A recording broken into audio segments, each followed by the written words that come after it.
makapasa mga kaurag na tayo ay mabawasan ng hinahatid. Yan, signal na siya.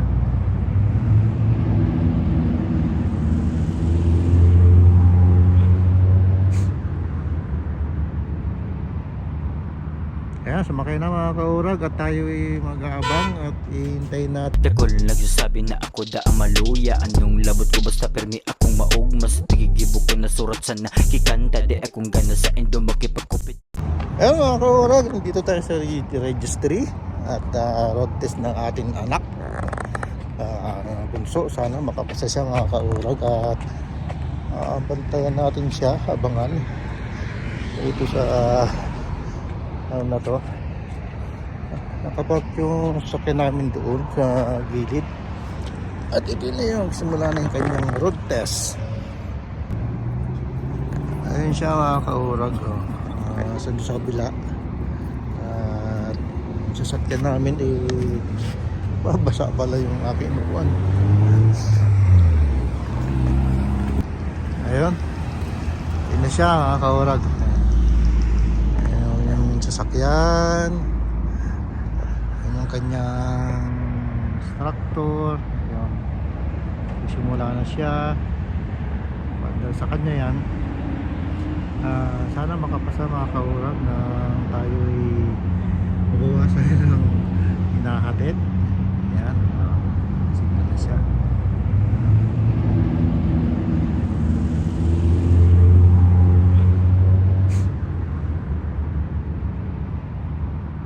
Ayan, sumakay na mga kaurag at tayo ay mag-aabang at ihintayin natin na ang ating anak. Lord, tulungan mo po siya para ang test drive at makapasa siya.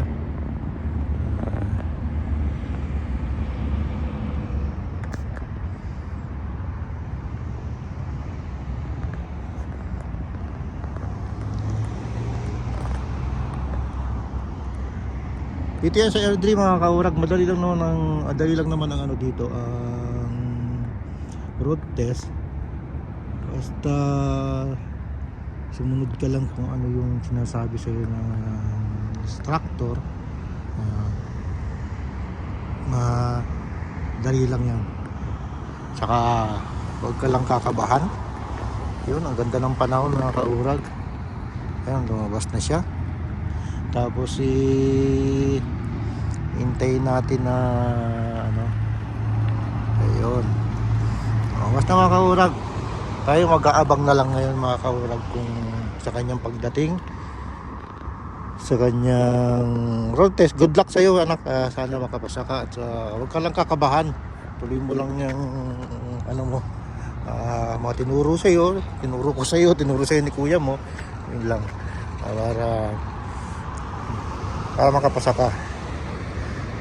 Lalabas pa yan dito mga kaurag, abangan natin yan dito. Ito yung registry, registry. Ganda ng panahon na yung mga kaurag, pero -1 ngayon, napakalamig, malamig dito sa labas.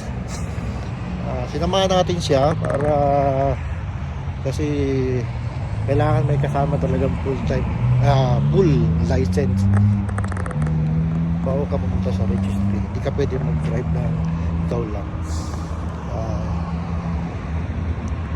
Alam ko dadaan yan dito mga kaurag para ano, abangan natin sa dito. At ako'y natutuwa at nanalangin na sana makapasa na para ano rin yung mga kaurag, para rin sa kanya magkaroon siya ng lakas ng loob. Ayun, medyo natagal na mga kaurag. Ang hirap lumabas dito mga kaurag, dito sa highway na to, kasi ano to mabilis sa mga sasakyan dito. Pero alam ko dadaan yan dito kasi yan dito yan papasok sa ENW. Ito sa ENW na yan, dito yan papasok. Kaya habang tayo dito sa kanyang pagdaan, masaya ako sa ano, ginawa niya na mag-road test na. At nananalangin tayo mga kaurag na makapasa siya. Ang tagal mga kaurag.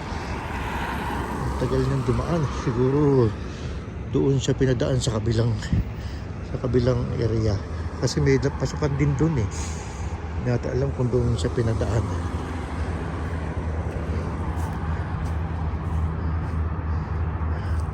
Oo mga kaurag. Hindi natin na ano, doon siya pinadaan sa kabila. Yan, abangan na lang natin sa mga kaurag sa pagdating niya. Ano lang yun, mga 30 minutes yun. Iikot-ikot sila dyan sa loob ng downtown. Tapos lalabas ng airport. Dito tayo sa McDo mga kaurag. Dito tayo sa McDo. At tayo magpainit sa McDo at mapalamig dito sa labas mga kaurag.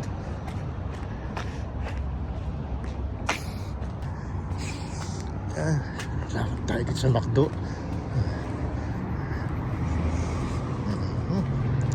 Relax ka lang, anak. Relax lang. Makapasa tayo dyan, makapasa. Dito tayo tatambay sa McDo. Din Subway. Pero masarado pa yan eh. Ay, bukas na pala ang Subway. Ayun.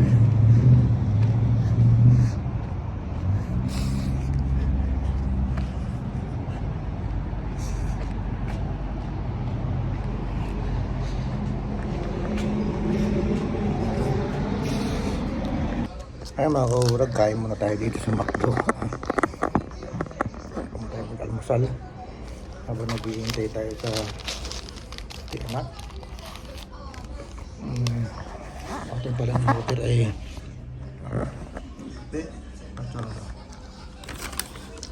sa maliit na burger. Ito ba? Hintayin natin yung text ng anak natin kung nagte-text naman yun eh. Nandun na siya, nakabalik na sila. Ang kalimitan niya mga kaurag, naabot siya ng kalahating oras. So dami iikutin yan dyan. Alam ko pa ngayon, nilalabas pa sa airport yan eh.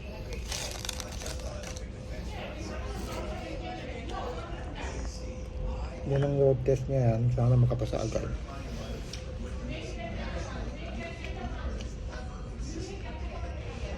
Abang-abang lang tayo mga kaurag. Ayun, natapos na mga kaurag kanyang road test. Hindi rin nakapasa.